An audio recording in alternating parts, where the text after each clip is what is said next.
I've been very fortunate. I've been attending the Cannes Lions events for probably more years than I would care to mention. And yeah, I think what I've seen is tremendous evolution of the event. It's gone from very much a creative playground's probably the wrong word, but it's certainly gone from a creative event to now far more integrated. Being a media man that I am, I'm very excited about this because this evolution's happened over the probably last 2 or 3 years, where we've really started to see media being fully represented at Cannes. And more importantly now, when you start to see some of the juries at Cannes as well, which I think is really exciting, with the juries now made up of not only people from the media companies, but also from the creative companies as well. So I'm excited about that. And I think also another big area of evolution is clearly the whole online world.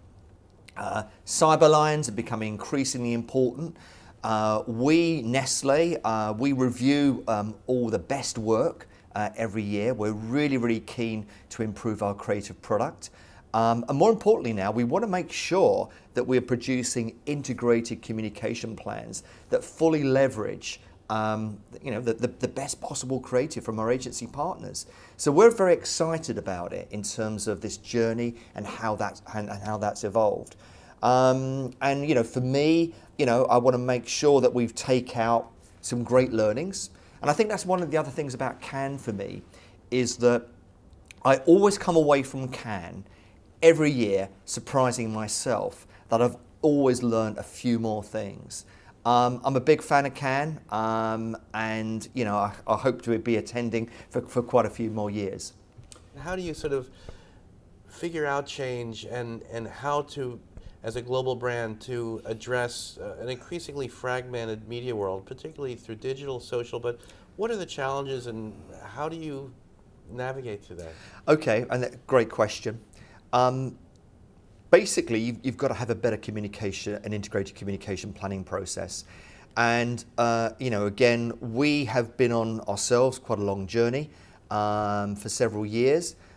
We have our own communication planning process. And I'm really, what I would say to you is we've evolved that over the years. But more importantly now, for us, what we actually now do is we think about the media before we actually create work. The old world for me was always about, let's put the creative first, and we'd be doing creative briefs, and on those creative briefs we'd be saying to our agency partners, 30-second TV. And guess what we got? It was 30-second TV. So the space that the actual media partners could work in was very, very limited indeed. Very, very limited. They were sort of shoehorned into this one type of media. So for us, the evolution was about, okay, now think about this expanded media landscape. Now think about media before we create our work. So the process that we now go through is exactly that.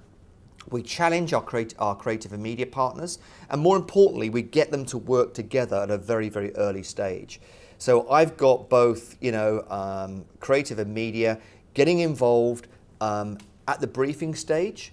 They're talking about creativity, they're talking about contact points, and more importantly, when and where consumers are going to be most receptive to the brand's message. So that conversation takes place very early in the process.